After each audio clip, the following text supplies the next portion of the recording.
For 3 years, Victoria Vance and I were what our friends called the model couple. I always believed that I was her everything. That is, until her first love returned from abroad and became my colleague, competing with me for a promotion. She secretly gave him my design drafts, which led to me being publicly shamed for plagiarism. When I confronted her, she even tried to convince me to let it go. Ethan isn't like you, Sincere. He needs a strong piece of work to establish himself at the company more than you do. In that moment, I knew this was the end of the road for us. Inside the romantically decorated restaurant, I anxiously stared at my chat with Victoria. Tonight was my girlfriend Victoria's birthday. To prepare this surprise for her, I had booked the restaurant a week in advance, and every dish had been chosen according to her tastes. But I had been waiting from 7 p.m. to 10 p.m., and the waiter had already asked for the third time if he should serve the food.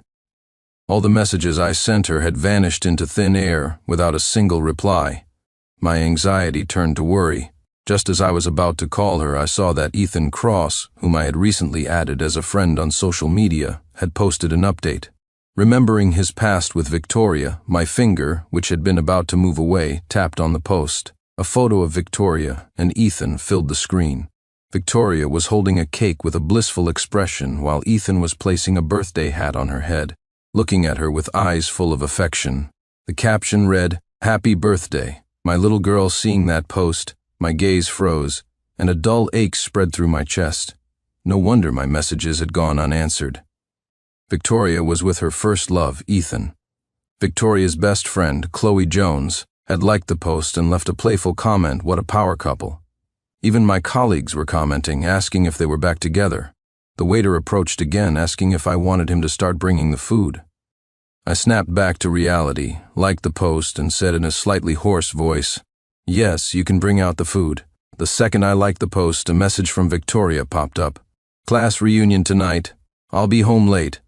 A dozen exquisite dishes were laid out on the table, but I had no appetite.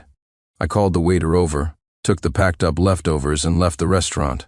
It wasn't until 1 a.m. that Victoria finally came home. As she stood outside the door, I could hear her saying goodbye to Ethan. A while later, she opened the door and walked in. I had just stepped out of the bedroom when a tipsy Victoria stumbled into my arms, reeking of alcohol mixed with a strong scent of men's cologne. "Sincere, were you waiting for me?" Victoria hugged my waist, her tone full of affection, but I wasn't fooled by the act. Victoria had a high tolerance for alcohol. When she was truly drunk, she was quiet, nothing like this. I gently pushed her away and, sure enough, saw a flash of clarity in her eyes. I let go once she was steady and looked her straight in the face. "Did you not get the messages I sent you this afternoon?" She dodged the question. "It was a class reunion today. You don't know any of those people. You would have felt awkward, so I didn't ask you to come." Sensing her deliberately changing the subject, my expression turned cold. "You promised me you would keep your distance from Ethan Cross." A flicker of annoyance crossed Victoria's face, and her tone became aggressive. "Sincere Clark, can you not be so petty? Ethan and I were classmates. It would be awkward for everyone if we were too distant. Or is it that you just don't trust our relationship at all with that?" Victoria turned and went into the bathroom. Steam soon filled the air. Chapter 2. Over the sound of the shower, I saw Victoria's phone left on the table light up twice. In our 3 years together, I had never once looked through her phone. But this time, on an impulse I couldn't explain, I picked it up. I easily guessed her password. The messages were from Ethan, who had just left. "Don't forget to take some medicine for your hangover or you'll have a headache tomorrow. I had a great time tonight. See you tomorrow. Ugh.jpg." Scrolling up, I saw messages of Victoria begging Ethan to celebrate her birthday with her. "Ethan, will you celebrate my birthday with me this year? If I do, will your boyfriend get angry? It's fine, he has to work overtime. I'll invite some old classmates too, so he won't be mad." 3 simple messages, yet they made me freeze on the spot. I had waited for her at the restaurant all night, yet she told someone else I was working overtime and couldn't be with her. As I scrolled further up, I saw that their chat history covered nearly every day since Ethan had returned to the country. The little things that only couples share were now being shared with Ethan. Looking at their conversations, I could feel how dismissive she had been in her chats with me. Ethan was Victoria's first love from college. In their senior year, Ethan received an offer to study abroad, which led to a disagreement and their breakup. Victoria's friends, unable to see her so lost, took her to a singles party. That's where Victoria and I met. She was my type, and I started pursuing her right after we met. I pursued her for a whole year before she finally agreed to be my girlfriend. Although I knew she had a first love, I never cared. I always thought that getting over someone was just a matter of time. Besides, I believed my sincerity would win her heart. Over these 3 years, Victoria and I became the model couple among our friends, which made me more and more confident in our relationship. I had even bought an engagement ring, planning to propose to her on her birthday tonight. That all changed when Ethan returned not long ago. Victoria took a day off to pick him up from the airport. In the following days, she was busy helping him rent an apartment and find a job. In the end, Ethan was hired by the same company as us, in the same position as me. Less than a month after Ethan joined, rumors about him and Victoria began to circulate in the office. All these years, to prevent our office romance from affecting our work, none of our colleagues knew that Victoria and I were a couple. And when Victoria heard the rumors about her and Ethan, she would just smile and tell everyone not to joke around. She had told me that she and Ethan were ancient history, but eyes can't lie. The moment Ethan appeared, I knew she was still in love with him, perhaps even more than she loved me. Chapter 3. The next morning I heard Victoria cheerfully calling me to get up for breakfast, as if last night's unpleasantness had never happened. On the table were 2 rather unappetizing-looking breakfast plates. I walked past her and took last night's leftovers out of the fridge. "Why didn't you tell me you packed up the food? I wouldn't have wasted my morning cooking then." My eyes fell on the 2 burnt pieces of toast and 2 blackened fried eggs on the table. I didn't want to comment on how much effort she had put into making them. After we got together, Victoria would often send me videos asking me to treat her like the men in them. Because I loved her, I treated her better and better, to the point where she rarely ever set foot in the kitchen. Turning to look at the awkwardly chattering Victoria, a sarcastic smile formed on my lips. "These are the leftovers from the dinner you skipped last night. You knew about them, didn't you?" Victoria, who had been trying to make small talk, suddenly froze, her throat tightening as if gripped by something. After a long pause, she finally offered a stiff explanation. "Believe it or not, I'm only helping him out of respect for our past. Other than that, nothing is going on." We finished breakfast in silence and went to the office one after the other. When Victoria walked into the office, our colleagues immediately started teasing her. Some gathered around her, probing. "Victoria, I heard you and Ethan Cross used to be a couple. If you 2 get back together, you have to invite us to the wedding." I happened to hear that as I walked into the office. Victoria saw me from across the crowd and quickly waved her hands in denial. "That's all in the past. We're just ordinary friends now." Her explanation was drowned out by the chorus of teasing. Everyone had seen how close she and Ethan had been recently. A simple denial wouldn't convince anyone. When she turned to look back at where I had been standing, I was already gone, back at my desk. The situation with Victoria and Ethan was giving me a splitting headache. But soon I had no time to think about it. A management position had opened up due to a departmental shuffle. To compete for the position, besides other requirements, each candidate had to submit a design proposal. I had been waiting for a promotion opportunity for the 3 years I had been with the company. After hearing the news, I poured all my energy into preparing my design. The atmosphere in the office grew quiet, the daily gossip replaced by focused work. After several rounds of selection, only 3 frontrunners remained. A senior employee who had been with the company for 4 years, me, and the talented returnee, Ethan Cross. Over the next 2 weeks after Victoria's reassurances, we returned to our previously loving state. To help me focus on my design, Victoria took over all the household chores and encouraged me every day. But the issue with her and Ethan remained a knot in my heart that never went away. As the end of the month drew closer, my design draft was nearly complete. One night, as I was about to finish the final draft, I suddenly got a call from my family. Learning that my dad was in the hospital for surgery, I hastily packed up my half-finished final draft. Just then, Victoria pushed open the door. She pushed me towards the door with a look of concern. "Sincere, if it's an emergency, you should go. I'll lock up. Don't worry about the design." Chapter 4. With no time to think, I rushed out of the house and went to the hospital. Fortunately, it was a minor surgery, and he was discharged after 2 days. I managed to finalize my design and submit it before the deadline. But not long after I submitted it, Rumors began to spread through the company that I had plagiarized my work. Seeing the strange looks from my colleagues, I stopped one of them to ask what was going on. The colleague I stopped looked at me with disdain. "Mr. Clark, this promotion is a rare opportunity, I get it. But even if you weren't confident you'd win, you shouldn't have copied Ethan Cross's design." Plagiarism? The design I submitted was something I had spent half a month painstakingly developing. It was the result of so much of my hard work. And now it was being called plagiarism? I could hear my colleagues whispering around me. As expected, the guy who studied abroad is more capable. The results aren't out yet, but there's a rumor that Ethan Cross is the one who won. I don't know what Mr. Clark was thinking. Even if he missed this chance, with his skills, he would have definitely gotten promoted next time.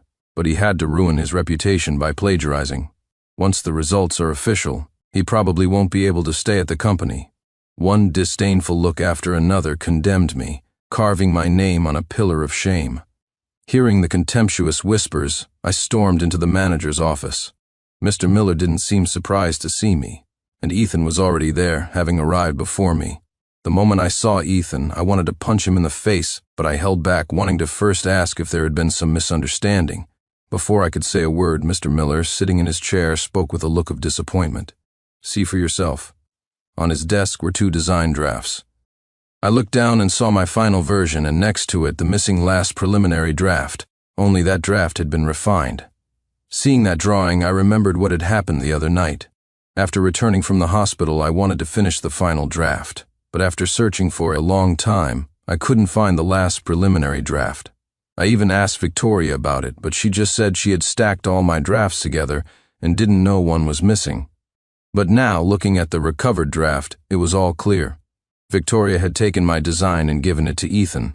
At that thought, I could no longer control my anger and threw a punch at Ethan's face. "Sincere Clark, I haven't even dealt with you for plagiarizing my design. And you have the nerve to hit me." Ethan dodged and stumbled back, crashing into the office door, revealing a crowd of gossiping colleagues outside. Finally, security arrived and broke up the chaos. But after the commotion, everyone was convinced that I had plagiarized Ethan's idea. I wanted Victoria to tell the truth, only to find out she had taken the day off. As I was ordered to take a leave of absence, Ethan shot me a triumphant look. I grabbed my final design from the desk and left the company amidst the mocking gazes of everyone. Victoria's phone was off and I couldn't reach her, so I had to go home first. The first thing I did when I got home was to carefully hide all my preliminary drafts. A minute after I finished, Victoria and her best friend Chloe Jones walked in, arm in arm, laughing and talking. Seeing me at home, Victoria stopped dead in her tracks. "Chloe, I need to talk to Sincere about something. Let's catch up another time." Chloe gave us a puzzled look, but seeing our grim expressions, she quickly left. Victoria immediately closed the door and walked towards me, her face a mask of appeasement. "Sincere, why are you home at this hour?" I forcefully shoved her hand off my clothes, feeling the anger suffocating me. "My design."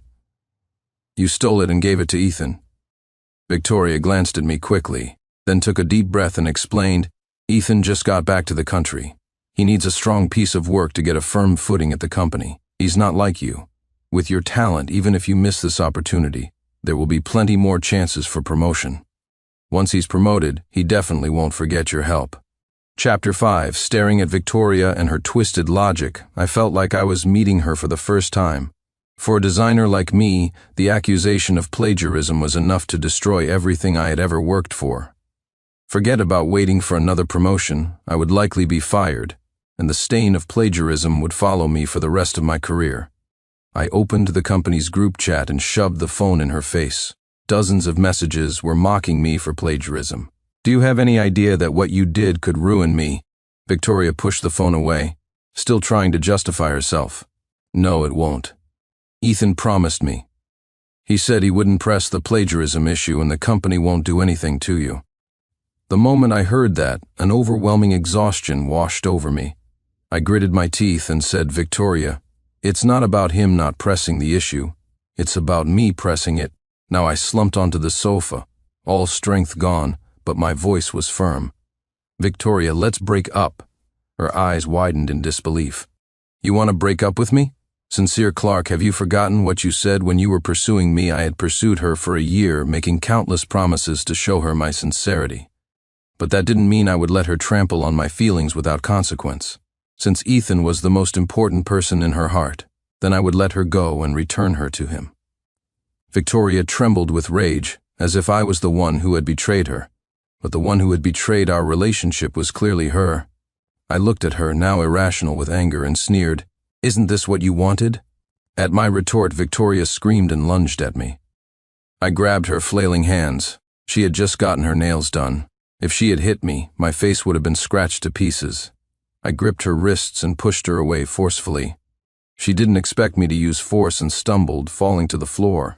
When she looked up, her eyes were filled with tears.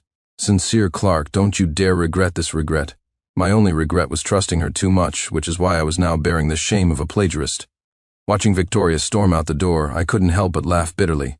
All these years, everything I had done for her couldn't compare to her first love. Shortly after she left, I forced myself to calm down and started thinking of a way to turn the tables. They stole my design and framed me for plagiarism. I couldn't just let it go. I still had my other drafts, but if I just took them to the company, Ethan would likely deny everything. After contacting a couple of friends, I managed to get the number of a private investigator. The truth will always come out. If they did it, they would eventually slip up. After leaving, Victoria went crying to Ethan, complaining that I didn't understand her. Ethan comforted her and let her stay with him. That night, after calming down, Victoria came back home. The first thing she said to me was a defiant question, asking if I had come to my senses. If I apologized, she would stay. Her words were met with a cold laugh from me. Seeing that I was still unrepentant, Victoria grabbed her essential belongings and stormed out again. Chapter 6. Her departure didn't stir a single shred of sadness in me. I immediately contacted a real estate agency, started looking for a new place, and informed the landlord I was terminating the lease. Over the next few days, the private investigator followed Victoria and Ethan, trying to find evidence of the theft. Meanwhile, I moved all my belongings to my new apartment. As for Victoria's things, I hired a moving company to pack them all up and send them to Ethan's place. The moment she received her belongings, Victoria called me in a frenzy. I answered out of habit, only to be met with her furious yelling. I hung up immediately. I didn't answer any of her subsequent calls or reply to her messages. Seeing her frantically trying to contact me, I was reminded of her birthday, of how anxious I had been when I couldn't reach her. Unable to get in touch with me, Victoria went back to our old apartment, only to find it empty, with a "for rent" sign on the door. It was only then that Victoria finally realized I wasn't just angry. I was serious about breaking up with her. When she received no reply from me, her anxiety slowly turned into anger. "You want to break up? Fine, Sincere Clark.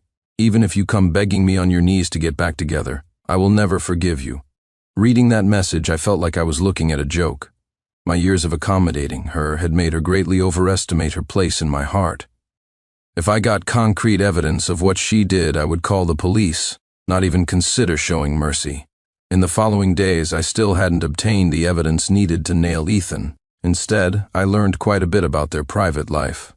After I sent all of Victoria's things to Ethan's place, the two officially started living together. Since Ethan rented a studio apartment, it wasn't long before they were sharing a bed. Ethan was smugly triumphant about Victoria's devotion to him. Soon enough, his arrogance began to show in their daily life. Ethan considered himself the man of the house, and now that there was a woman living there, he pushed all the chores onto Victoria. But when she was with me, I never let her do any of those things. The meals Victoria cooked were either burnt or culinary disasters. She never did any housework on her own initiative. At first, when she messed things up, she would blame herself for being clumsy. But Ethan's reaction was nothing like she expected. Looking at the inedible breakfast, Ethan lost his temper. With a look of disgust, he threw the breakfast she had prepared into the trash. "How can you not even do something this simple? Were you like this when you lived with Sincere Clark?" Startled by the sudden accusation, Victoria blurted out, "Sincere never let me cook." Ethan sneered, stood up, and walked out, leaving a stunned Victoria behind. "I'm eating out. You can have this garbage you made yourself."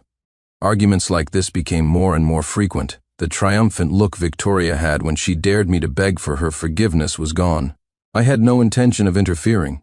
This was her choice, and she had to bear the consequences, whatever they were. Chapter 7. Since I hadn't produced any evidence to prove my innocence, the company decided to fire me after a 2-week suspension. Along with the news of my termination came the announcement of Ethan's promotion. The two pieces of news, released together, sent the private company group chat into a frenzy. Sincere Clark was one bad apple that almost spoiled the bunch. Good thing the company fired him. I say they should have written the reason for his termination on his severance papers. People like him don't deserve to be in this industry. The insults came one after another, too fast to read. Once the scrolling slowed down, Ethan pretended to be the peacemaker. Sincere Clark has already paid the price for his actions. I hope everyone can stop criticizing him. His statement was met with a new wave of praise for him. Reading those messages, my fists clenched. I never expected the tables to turn so quickly. The day after Ethan's promotion was announced, the private investigator sent me a video. It showed Victoria and Ethan at a restaurant. Halfway through their meal, Ethan received a call and was in a hurry to leave. Victoria, hearing a woman's voice on the other end, refused to let him go. Perhaps thinking no one was paying attention, they argued without lowering their voices. "Who are you going to see?" Victoria grabbed Ethan's arm, staring intently at his face. A flash of annoyance crossed his face. He tried to shake her off but underestimated her persistence. When he didn't answer, she kept asking, determined to get to the bottom of it. "You came to me as soon as you returned to the country. Why is a woman calling you?" Ethan's expression turned icy. He pried her fingers off him one by one. "Victoria, you're overstepping." But those words caused the last thread of her composure to snap. Even through the video, I could read the emotion in her eyes. After our falling out, she had been living with Ethan, but their life together was far from happy. Every time Ethan got angry with her, it reminded her of how good I had been to her. But she couldn't admit she was wrong. So Ethan had to be good to her, to prove that what she did for him was not a mistake. Victoria stared at Ethan in disbelief for a few seconds. Just as he was about to leave, his patience worn thin, she suddenly picked up the bowl of hot soup that had just been served and threw it at him. "I'm overstepping. I'm your girlfriend, why can't I? Don't forget who was running around helping you when you came back. If I hadn't given you Sincere Clark's design, you wouldn't have gotten that promotion." The moment she finished speaking, a slap landed on her face. Instantly, a red handprint appeared on her cheek. Before she could say anything else, Ethan covered her mouth and dragged her out of the restaurant. Chapter 8. I made a copy of the video and sent it to my former manager. When I didn't get a reply, I took the original video and my old design drafts to the police station to file a report. When I walked into the company with the police, everyone stared in shock. Mr. Miller, who had received my message but hadn't replied, turned pale the moment he saw the police. When he learned that I was the one who had called them, and why they were there, he shot me a sharp glare. He quickly put on a friendly smile. "It's just a small conflict between employees. There's no need to involve the police. Officers, perhaps you should go. I can handle this." The police officer looked at me, waiting for my response. Since I was the one who filed the report, they would only leave if I agreed to a private settlement. Under Mr. Miller's hopeful gaze, I refused firmly. "Mr. Miller, please ask Ethan Cross and Victoria Vance to come here. After all, this involves them too." The eavesdropping crowd gasped at my firm stance. Seeing that I wouldn't agree to a private settlement, the smile vanished from Mr. Miller's face. A few moments later, Ethan and Victoria walked in. When he saw me, Ethan still had a look of contempt, as if he were looking at a loser. But when they saw the police officers standing behind me, their expressions turned to panic. "Sincere Clark, you still have the nerve to show your face at the company? I already said I wouldn't press the plagiarism issue. What more do you want?" Hearing his blustering, I let out a cold laugh and played the video on my phone. The moment the video started, Ethan's shouting stopped. I had turned the volume up to the maximum so everyone outside the office could hear it clearly. The sound of the video was mixed with whispers, but this time the subjects of the gossip were Ethan and Victoria. Victoria had been hiding behind Ethan since I took out the video. Ethan looked at me in disbelief, unable to understand how his argument with Victoria from the day before had ended up on video in my hands. I took out all my design drafts. Victoria helped Ethan steal my design and then framed me as the plagiarist. I looked at the panicked Ethan and demanded, "What I have here are my design concepts and all the process drawings. The design you submitted couldn't have just appeared out of thin air, could it?" Ethan was already at a loss. Without thinking, he retorted, "That's mine, you stole my drafts." Chapter 9. Hearing him say that, a smile finally bloomed on my face. Because that was exactly what I was waiting for him to say. If he had insisted that he didn't keep his drafts or that he drew the final version directly, I might have had to work harder to make him confess. But with that one sentence, he had sealed his own fate. I took a step back, collected my drafts, and replied with a cold smile, "If I stole them, then my fingerprints shouldn't be the only ones on these drafts." Ethan froze, realizing he had walked right into my trap. He tried to say something else, but I didn't give him the chance. I handed the drafts to the police. "Officers, please check whose fingerprints are on these drawings. Also, until the results are out, I hope my design will not be used by the company." After the police left, Mr. Miller's face was completely black. A glass shattered at my feet as he yelled at me, "Sincere Clark, what is the meaning of this? The company nurtured you for 3 years, and this is how you repay us?" I kicked away a piece of glass that had landed on my shoe. I found his words ridiculous. They just gave me a job. What nurturing was he talking about? I'm just clearing my name. I turned and left the company. The whispers behind me finally faded as I walked away. But just as I reached the parking lot, Victoria caught up to me. I hadn't seen her in 2 weeks. In person, she looked even worse than she did in the video. I kept my distance from her, my tone formal. "What is it?" A flash of hurt crossed her eyes. "Sincere Clark, do you not care about me at all?" I found her question both bizarre and laughable, but I indulged her curiosity. I did care, but when you and Ethan started getting closer, my feelings for you started to fade. Victoria shook her head, as if she didn't want to hear it. She mumbled to herself, "I didn't mean for this to happen. Ethan begged me for help, and I thought you wouldn't miss this one opportunity, so I agreed." Then she fumbled in her pockets and pulled out a ring, slipping it onto her finger. It was a perfect fit. "Look, you left this behind. I accept your proposal. Let's get back together." She spoke in a rushed, frantic tone, her eyes turning red. I was stunned for a moment when I saw the ring. After I moved out, the ring I had planned to propose to her with had gone missing. I didn't think much of it at the time. She was gone, so the ring didn't matter. I never expected it to be with her. I took her hand, the one with the ring, and under her hopeful gaze I pulled the ring off and threw it as far as I could. My ring. Victoria took a few steps in the direction I had thrown it, then turned back. Tears streamed down her face, her voice choked with sobs. "Sincere, don't you love me? Why can't you just give me one more chance?" Chapter 10. There was a look of confusion in her eyes, as if she genuinely couldn't understand. I looked at her coldly, unmoved by her tears. "Loving you doesn't mean you can treat me like a fool. Victoria, you're the one who pushed me away. You played a huge part in getting us to where we are now." With that, I got in my car and drove away. In the rearview mirror, I saw her stumble. Ethan ran out of the company building, grabbed her by the shoulders, and seemed to be yelling something while pointing in my direction. Then Victoria crouched on the ground, holding her head and crying. After I turned the corner, I could no longer see them in the mirror. After leaving the company, Ethan called, trying to get me to drop the case. I replied with a simple impossible and blocked his number. While scrolling through my phone, I noticed that the old private company group chat was active again. This time, the person being discussed was Ethan. I can't believe there's a plot twist to this drama. Sincere and Victoria kept their relationship so secret. 3 years and no one at the company knew. But is she crazy? Helping her ex-boyfriend steal her current boyfriend's design. What's in it for her? Old flames die hard, what else could it be? A bunch of fair-weather friends. What they would talk about was entirely predictable. I just left the group chat. A few days after I handed the design drafts to the police, the results came in. Only my and Victoria's fingerprints were on the drawings. Victoria and Ethan were taken to the police station for questioning in front of all their colleagues. This could have been a minor issue, but I was firm about pressing charges. Since Ethan had used my design to get a promotion, it constituted profiting from plagiarism. During the investigation, Victoria and Ethan blamed each other. In the end, because of that video where Ethan said, "When did I ever say you were my girlfriend?" Victoria successfully shifted all the blame onto him. Ethan was found guilty of not only emotionally manipulating Victoria into committing theft, but also using the stolen material for personal gain. However, since he hadn't actually received any financial benefit from the promotion yet, he was only fined and sentenced to 3 months in detention, but the label of plagiarist in this criminal record would follow him for the rest of his life.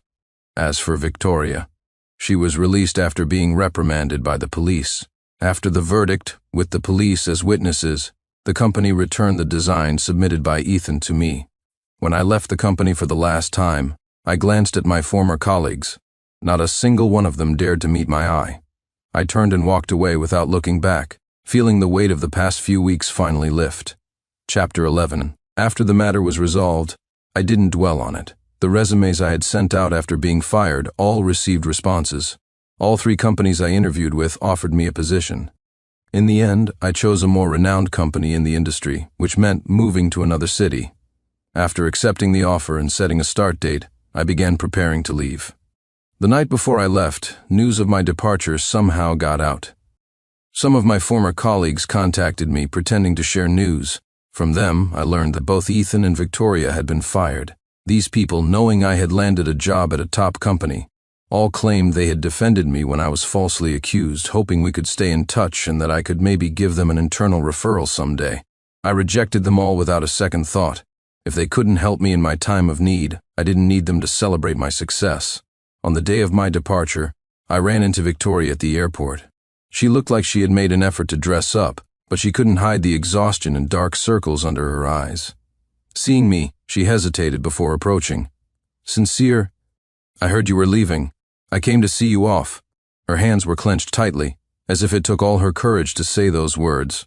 I looked at her, my expression unchanged, and thanked her in a calm voice. She seemed to have something to say, but since she didn't speak, I didn't ask. The boarding announcement came on. I pulled my suitcase and took a step forward. Victoria followed closely behind me. At the boarding gate, I stopped. The past is the past. I'm not going to hold on to it.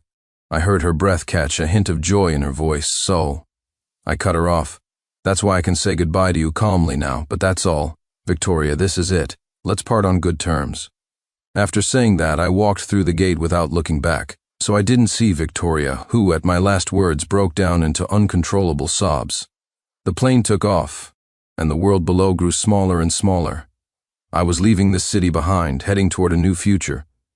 At the airport, Victoria watched until Sincere's back completely disappeared from view before turning to leave. A plane streaked across the sky above, and fresh tears streamed down her face. In her hand, she clutched the ring Sincere had thrown away.